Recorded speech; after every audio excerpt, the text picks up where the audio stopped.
নমস্কার বন্ধুরা, এই মুহূর্তে সবচেয়ে বড় বিগ ব্রেকিং নিউজ। যদি আপনার এসবিআই ব্যাংকে অর্থাৎ স্টেট ব্যাংক অফ ইন্ডিয়ায় অ্যাকাউন্ট থেকে থাকে তাহলে আপনার জন্য খারাপ খবর। 1 এপ্রিল থেকে অতিরিক্ত টাকা কেটে নেবে স্টেট ব্যাংক অফ ইন্ডিয়া অর্থাৎ এসবিআই। এমনটাই নির্দেশ দিয়ে জানিয়েছে এসবিআই। 1 এপ্রিল থেকে আপনার ব্যাংকের অ্যাকাউন্ট থেকে কত টাকা কেটে নেবে, কী কারণে সেই টাকা কাটা হবে, বিস্তারিত জানাবো আজকের ভিডিওটির মাধ্যমে। তাই অবশ্যই ভিডিওটি শেষ পর্যন্ত দেখুন। আপনি যদি আমাদের চ্যানেলে নতুন সদস্য হয়ে থাকেন, এমনই নিত্য নতুন আপডেট সবার আগে পাওয়ার জন্য অবশ্যই আমাদের চ্যানেলটিকে সাবস্ক্রাইব করে ফেসবুক পেজ থেকে যদি আপনি ভিডিওটি দেখে থাকেন তাহলে লাইক, শেয়ার, কমেন্ট করতে ভুলবেন না।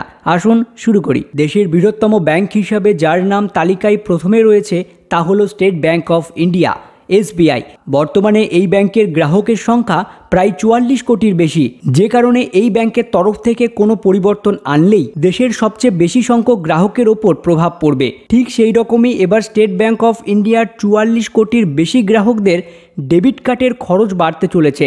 হ্যাঁ বন্ধুরা, আপনারা যে এটিএম কার্ড ব্যবহার করে থাকেন তারই কিন্তু মেনটেনেন্স চার্জ সেটাই কিন্তু বাড়ানো হচ্ছে। দেশের প্রতিটি ব্যাংকেরই যে সকল গ্রাহকেরা ডেবিট কার্ড ব্যবহার করে থাকেন তাদের প্রায় প্রতি বছরই কার্ডের রক্ষণাবেক্ষণের জন্য একটি নির্দিষ্ট পরিমাণ চার্জ দিতে হয়। প্রত্যেক ডেবিট কার্ডের সংস্থার পরিপ্রেক্ষিতে চার্জ বিভিন্ন ধরনের হয়ে থাকে, অর্থাৎ RuPay card, Mastercard, visa card ইত্যাদি বিভিন্ন ধরনের ডেবিট কার্ডের বিভিন্ন ধরনের চার্জ নেওয়া হয়ে থাকে। 1 এপ্রিল থেকে স্টেট ব্যাংকের গ্রাহকদের জন্য বড় ধাক্কা লাগতে চলেছে। স্টেট ব্যাংক অফ ইন্ডিয়ার অফিসিয়ালি ওয়েবসাইটে বলেছেন, ব্যাংকের বিভিন্ন ডেবিট কার্ডের ক্ষেত্রে বার্ষিক রক্ষণাবেক্ষণের চার্জ 75 টাকা পর্যন্ত বাড়ানো হচ্ছে। ডেবিট কার্ডের নতুন বার্ষিক রক্ষণাবেক্ষণ চার্জ 1 এপ্রিল 2024 থেকে কার্যকর হবে। তো আপনারা সকলেই জানেন বিভিন্ন রকমের ডেবিট কার্ড রয়েছে। সেই ডেবিট কার্ডগুলি মেনটেনেন্স করার জন্য অ্যানুয়াল একটা চার্জ কাটা হয় ব্যাংকের তরফ থেকে। সেই ডেবিট কার্ডের রক্ষণাবেক্ষণের জন্য বার্ষিক কিন্তু তারা এক্সট্রা একটা চার্জ কেটে থাকে।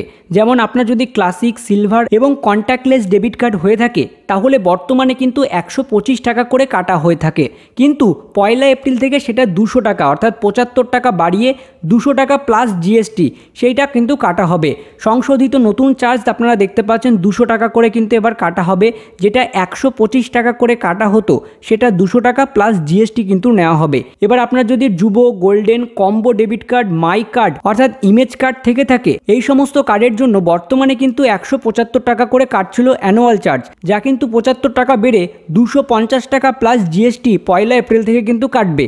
এবার আপনার যদি প্লাটিনাম ডেবিট কার্ড থেকে থাকে অর্থাৎ এসবিআই প্লাটিনাম এটিএম কার্ড, সেই সমস্ত কার্ডের ক্ষেত্রে বর্তমানে যেটা 250 টাকা করে কাটা হচ্ছিল প্লাস কিন্তু 1 এপ্রিল থেকে আরও 75 টাকা করে বেড়ে 325 টাকা করে কাটা হবে প্লাস জিএসটি। এবারেও আপনার যদি প্রাইড, প্রিমিয়াম, বিজনেস এবং ডেবিট কার্ড থেকে থাকে, যেটা কিন্তু বার্ষিক 350 টাকা করে নেওয়া হয়, এবার আরও 75 টাকা বেড়ে 425 টাকা করা হয়েছে, অর্থাৎ 425 টাকা প্লাস জিএসটি কিন্তু কাটবে। তো আপনারা বুঝতেই পারছেন, আপনার কাছে যদি এসবিআই ডেবিট কার্ড থেকে থাকে অর্থাৎ এটিএম কার্ড, তাহলে কিন্তু বার্ষিক আরও বেশি 75 টাকা করে এক্সট্রা কাটা হবে।